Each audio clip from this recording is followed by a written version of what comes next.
And are you refreshed? Yes. Yes. And are you ready to continue? Yes. And are you ready to continue? I am. Bring us back round to where we are. We were talking about subconscious and whether or not we create with subconscious thought. And the last thing we talked about was you gave an example of a woman with arthritis. And I understand to not focus on that. You know, if you want to get rid of it, to not focus on it. But the last thing I asked was, well, what about when the arthritis first showed up? Sometimes it seems to me we get things that we aren't thinking about. And I've listened to your teachings on that, and I'm not in alignment with it yet, so I'm asking for help with that. And I have a specific problem myself that probably is a good example, where I have sinus drainage, and it happened very suddenly. On just one day it was there, and it's never left. And I understand that we create illness. We're energetic beings, and illness is about energy blockages. And so when we create something like this problem I have, I've tried to explore what emotion or what might be causing the energy block, and I just haven't been able to put my finger on it. So it seems to me that it's something subconscious that I'm not aware of that's causing it. So. Well, let's go along with your terminology for just a little bit, and let's define subconscious in the way we think you mean it, which means I'm doing something I'm not conscious of. Mm-hmm. That's fair enough? Yes. So if I'm doing something that I'm not conscious of, what we want to say to you is, we want you to get conscious of what you're doing. We want I do too. We want you to be sensitive to the way you feel, which is your indicator of what you're doing. So we understand what you're getting at. When you try to identify what thoughts you've been thinking or what thoughts might lead to some response or reaction, it can be a bit overwhelming because there are so many thoughts on so many subjects that are moving through your experience. So that's why we are making an effort to help you understand that rather than monitoring thoughts or even trying to control thoughts, if you will set your vibrational tone by looking for the emotional feeling place. And you do that by making an association between what you're thinking and how you're feeling. And when you decide that it matters to you very much that you feel good, and you start then and only then, in other words, you will not start noticing that you're not feeling great until you decide that it's important that you do feel great. So once you make a decision that it's important to you how you feel, then you will begin to make that very important association between what you're thinking and feeling. And then the more you do that, the more you will be able to fine-tune your awareness so that you will be able to recognize that. And I'm moving into that place more and more on a daily basis where I notice that I'm feeling something and I get control of it. It's very helpful when you say things like that, because what you're saying is, I now understand that I create my own reality. Mm-hmm. And I now understand that I am offering a vibration. And now I'm beginning to understand that my emotions will give me a reading on the vibration that I'm offering. And now what we're saying to you that we think is new to your ears in these hours that have just happened yesterday is we want you to understand that the way that your emotions work and the reason that your emotions are able to give you the significant and precise feedback that they give you is because of the vibrational relativity points between what you really want, which may be unconscious to you, and where you are, which may be unconscious to you. So let's talk about that. So you're moving through your days and someone is rude to you, and so you, without even having conscious awareness of it, let's say, you offer a vibration, a rocket of desire that says, I would like to be treated better. And Source hears that and agrees with it. So that becomes factored in to your 1 point of vibrational relativity. And then you don't have enough money, so you want more money. And then you get bogged down in traffic and you want to find clearer routes. And on and on and on it goes all day, every day. You are contributing to this 1 point of vibrational relativity. And then, in any point in time, you are offering a vibration because of something that you are giving your attention to. You might be offering your vibration because you're watching a movie. You might be offering your vibration because you're remembering something someone said to you. You might be offering your vibration because of something you're thinking about saying or because of something you're doing. It could be something you're observing in your present or remembering from your past or imagining in your future, but something that you're focused on right now has got you activating a vibration. And now your guidance system is responding to this always active vibration, which you are continually amending, but which is backed up with the energy of source, with the energy that creates worlds. In other words, who you really are is pulsing powerfully within you, whether you are conscious of it or not. And what you are thinking about right now is pulsing powerfully within you, whether you are conscious of it or not. So what we are suggesting is, since all of this vibrational stuff is happening, there is an emotional response that's giving you the reading of that, and the closer your right now in the moment thoughts are to who you really are and what you really want, then the better you feel. And the further those thoughts are vibrationally, then the worse you feel. So when you begin saying, I care how I feel because how I feel is my indication of my alignment, of my energy balance, of my allowing. There's allowing and resisting. Allowing and resisting of what? Of the source who is in agreement with all that I have personally concluded as I've moved through the contrast that I prefer or desire to live in this physical life experience. So that's why we sort of gave you a hard time yesterday, because we really wanted to lay a significant groundwork here. We want you to leave this gathering, if nothing else, admitting consciously to yourself that I can tell by the way I feel how I'm doing on this emotional scale, how I'm doing in this vibrational relativity. And then we're going to say something to you that most don't like very much, but we like to say it anyway. And that is, it really doesn't matter what thoughts you've been thinking or even what thoughts you might think today. The thing that really matters is your awareness of your emotional guidance system and your awareness of, if I'm walking toward, through my conversation, through my contemplation, through my musing, if I'm walking toward vibrationally something that matches who I am, then every step in that direction feels like an improvement. In other words, every step you take toward vibrational alignment with who you are feels like the release of resistance. So it's relief, relief, relief, relief, or better and better and better and better feeling. So in those moments when you are in alignment and you're feeling good, is there all those things like the problem I just mentioned I have, are they being corrected? They are. That 99.99% being done without Precisely. Manifesting. That's what we were saying yesterday when we were talking about Jerry and Esther traveling from Phoenix to San Diego. And the majority of that 400 miles, they're not in San Diego where they want to be. But they are happily moving in the direction of that, knowing that the manifestation will be there. And we want you to think in terms that when you are happily moving along, you are moving in the direction of what you are wanting, and the manifestation will be there. But here's the thing that we really want you to hear, and this is the making peace with where I am part. If you are happily moving along to where you are, then you're not at the same time noticing that you're not where you want to be. What I'm thinking and what I'm feeling. What I'm thinking and therefore what I'm feeling in response to what I'm thinking, and what manifests is always a vibrational match.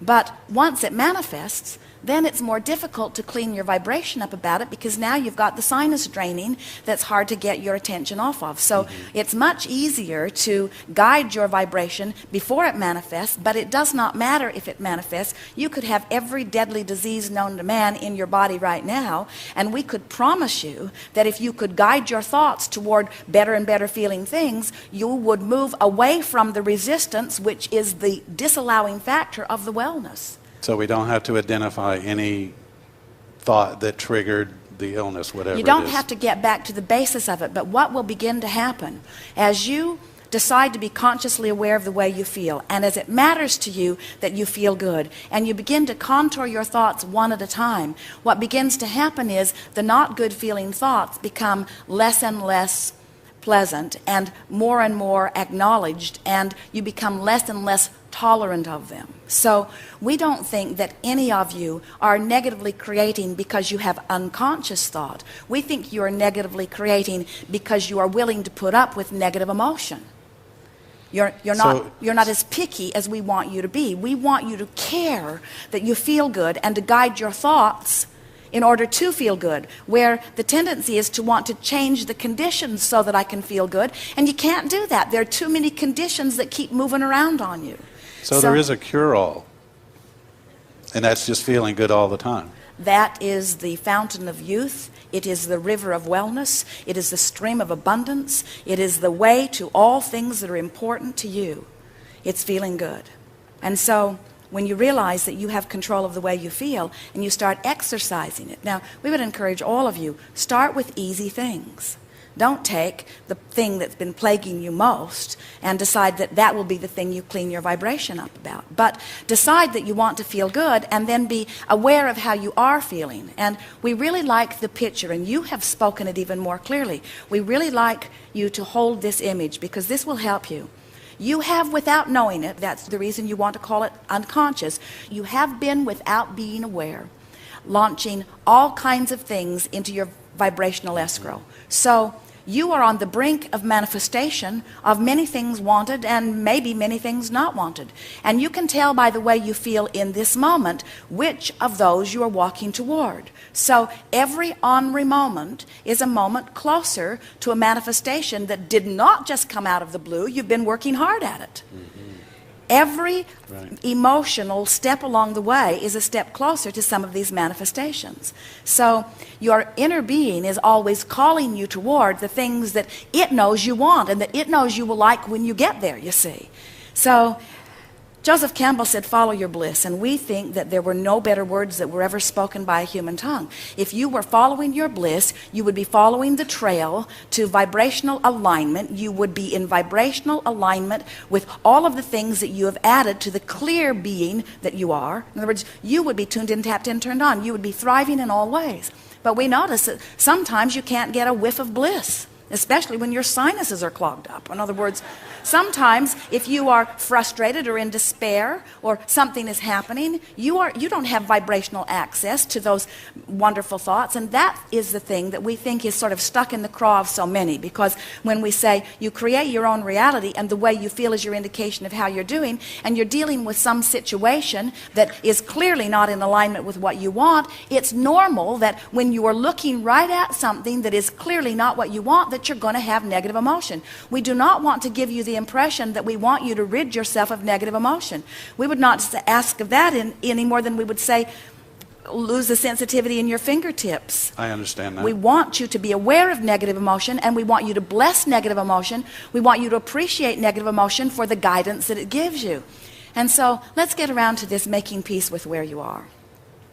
So as you are living something less than what you want, and you are clear that you would like it to be different than it is, and you're mad at yourself that it isn't different than it is, that self-directed anger, does it feel good or bad?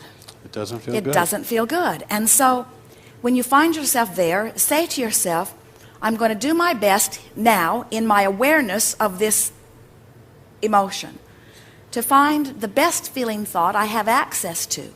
Not the best feeling thought I've ever thought, and not the best feeling thought anybody has ever thought. I'm not trying to mimic my bright-eyed, bushy-tailed Abraham friend. I wish that person would go away, frankly.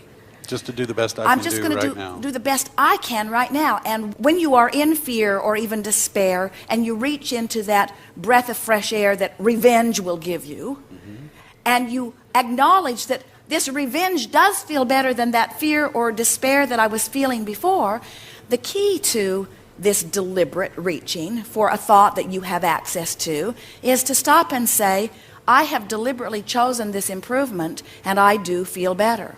And this is where the emotional journey comes in. We want you to care right along while you're suffering with your sinuses. We want you to care about what your emotional response is to it. And we want you to take your attention away from the physical discomfort if you can, and put more of your attention upon the improvement of which you have utter control. And what you'll notice is when you make yourself feel better, say to your friends, I'm really, really angry, and if you don't like it, then stay clear of me, but I feel so much better than where I was. I'm going to beat this drum for a while because I want to be sure that I'm stable here so that I can move on to the next. And when you show yourself that you can do that, then you will feel a relaxing come over you because you will realize that you truly can go anywhere that you want.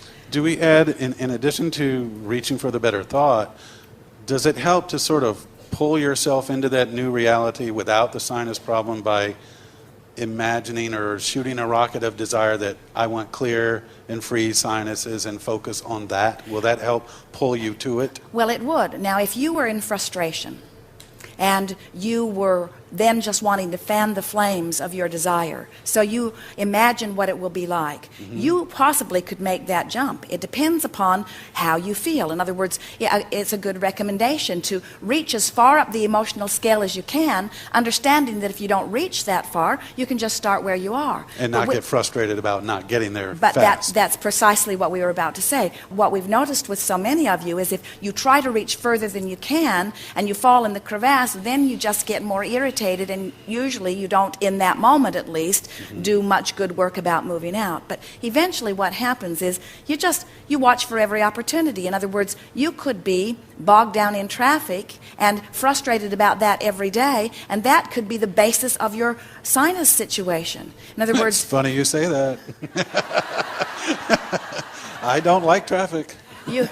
You could be irritated with the atmosphere. You could be irritated with the smog. In other words, those kinds of thoughts over a steady basis where you beat the drum of it so that 99% of that was in place, and then one day out of the blue, here come the sign. And then once they've come, then you don't usually do anything to clean up the vibration about it, and so then it just self-perpetuates because now you're looking at what is, and so you're offering even more of a vibration about what is. Well, you've helped me greatly with mine, but since I knew I was going to be coming back here with you this morning, I had some discussions with There was danger in that, we know.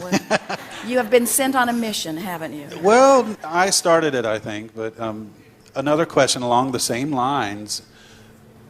Things that show up on us physically. Our physical bodies, we create. I think I understand you in that we don't get anything that we do not create ourselves. You don't get anything that is not in vibrational alignment with the vibration that you are offering. Okay, the example we were discussing last night, what about someone who manifests something on their body, and I'll use the extreme, a mole with hair growing on it out of your forehead. I know a person didn't think, God, I'm so scared I'm going to get a mole with hair on it out of my forehead. So how does something like that manifest? Usually the vibrational set point on the emotional scale that causes that is an attitude of self-awareness, self-criticism, self-consciousness. I want to look good, I fear that I don't. I want to look good, you're looking at me and I can tell that you don't think that I do look good.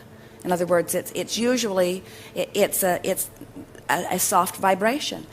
In other words, let's talk about these, because the different set points. So what do you think, from what you know of the emotions that you feel, what do you think would be a logical equivalent in terms of physical disallowance of well-being? Now let's start this in the right way.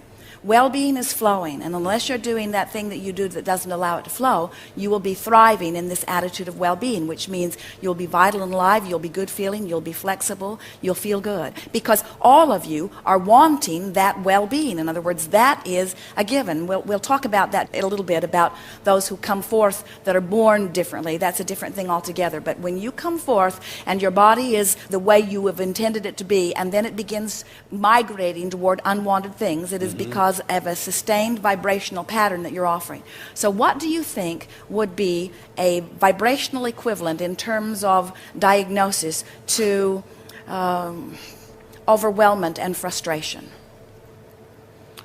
Things like headaches, things like physical discomfort, muscle aches, maybe even cramping in your feet, that sort of thing. Things that can rather easily be resolved because there's not much tension in that. So then what do you think would be a vibrational equivalent to something that is like despair or fear. Something a little more chronic. Something much more serious. Something that replicates your feeling of powerlessness.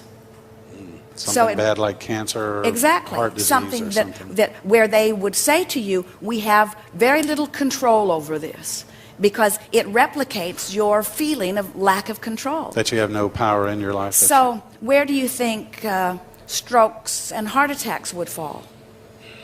Rage, anger, in other words, for the most part. Now, of course, there are exceptions to this, and the reason that it is really not accurate for us to try to nail any disease to any exact emotion is because everyone has different emotional set points relative to different things in their life. But if there is something in your life that is really, really bothering you, meaning that you're giving it a lot of attention, and it's interesting as we watch you, you have come into this environment of deciphering contrast in order to give birth to desires. But we notice that in that deciphering process, the first thing that you usually do is identify what is wrong. And there's a tendency to get too hung up for too long on what is wrong and not fast enough turning your attention to the desire that is born out of your awareness of what is wrong. And so when you beat the drum of something that's bothering you, you tend to work a little groove into that set point. And so in time, you just, without meaning to, you call it unconscious. We call it not having vibrational awareness. But we don't want to call it unconscious because the guidance is always there. So we want to call it ignoring the way I feel, because someone outside of me has said that I'm not supposed to feel good. Somebody outside of me has said it's better for me to do what they say I should do than to do what I want to do or what would feel good to me to do it. Is unconscious a word that you don't like in this context, or does it have another meaning that you understand? The reason that we are avoiding the word is because it sounds like I am incapable of garnering control of my experience, and we do not acknowledge that. In other words, I see. It's like we have no control over it. You were born with guidance that gives you the control. And when you utilize the guidance, in other words, it's all about this vibrational relativity. Every moment of every day, the way you feel is about who you really are and what you really want and what you're doing with your thoughts right here, right now. And you have utter control about what you're doing right now with these thoughts. So the thing that I was talking about, the things that we're thinking about, but we're not consciously aware that we're thinking about them, or well, that's not unconscious. What we want to say to you is don't be unconscious about your thoughts. Pay attention to the way you feel so that you're always conscious. And you don't have to know what the thought is or where it came from or who gave it to you. You just have to know how it felt when it got there. And if when it got there it felt good, then try to stay on the same vibe with it. And when it got there, if it feels bad, then try to distract yourself from something that doesn't feel so good. So the mole example, or someone with a back that's a carpet of hair, I know they didn't manifest that. Is that hereditary? Where does gene makeup come into that? Or I'm trying to understand that we create our reality, everything in it, and the balance between that and genes. Well, now you're going into the area that we were talking about earlier, that as we are guiding you toward in your now, directing your thoughts, you have to acknowledge that you didn't begin just now. That you were a creator who made the decision to come forth into this time-space reality and in this body. And so it's logical that you had set thoughts into motion. And so the timing of your birth and the placement of your birth, all of that is about the intentions that you held. But the thing that we really want to say to you, from your non-physical perspective, you were not precise about the placement or timing of your birth. Esther said, I'm sure that something went wrong. I should have been born in Malibu. But your intentions from non-physical are about who you really are and what you want to achieve. And so in the best example, we've given this over time, and we think that you can hear it easily. The best example is if you were a really good tennis player, you would not be looking for a partner who you could beat every time you played them. You would want a partner who brought more skill forth from you. And so, well, some of you are looking for that one you can beat occasionally. But for the most part, you want something, and certainly from your non-physical perspective, you're looking for something that will be the platform that gives you the best likelihood of remembering who you are, rediscovering who you are, and going beyond who you have ever been. So you didn't say, I'll come forth but clean it all up before I get there, and then when I get there I can just observe pleasant conditions and I can just regurgitate what is. You said, I am a creator and I look forward to an environment that will stimulate the new desire within me, because a new desire that is born within me summons source, summons life force, and that is the vitality that is life. I want to be on this leading edge, riding this wave of creativity. That's who you are. That's what you want, you see. And so all of that is within you, and all of that is pulsing over here in that point of vibrational relativity. It's all there for you. Plus, this vibrational point of relativity is being constantly added to by your day-to-day preferences. You get to decide who you want to live with, how you want to live, how much money you want to make, what kind of car you want to drive. You get to decide every bit of that. And for those who worry that that's not spiritual, that that's too materialistic, you are living in a physical world that is meant to manifest for you in a material way. It is meant to reflect every dream that you hold. And so the question is not whether you are worthy of that. The question is that, are you on the vibration of that, you see? And your emotions tell you every time how far you are. The children play a game, hot and cold, where they identify an object, and if you get closer to it, they say hotter, hotter, hotter, hotter, hotter. If you get further from it, colder, colder, colder, colder, colder. It's the same sort of thing. Where did you lose track of the fact that good is good? If it feels good, it is good, you see. And people worry about that. They say, well, won't some mass murderer get some idea? I saw the picture in the paper. He had a grin on his face. He liked chopping those people up. I know he did. And we say, you have no idea how disconnected from who he really is he was feeling before he came to that. In other words, if this were a world where more of you were in tune with who you are and in vibrational alignment, there would be no mass murders. There would be no bombs dropped on other cities. There would be none of that. That all comes from disconnection, which is fear-based, which is disallowance of who I am, and then trying to control conditions so that I can feel better. And we say it's time to give that up. It has never worked, and it will never work. Well, thank you for helping me get to a better place. I have one quick question, and then I'll let someone else come up. You, Abraham, do you ever get frustrated with us when we're here in front of you? You are the very first one.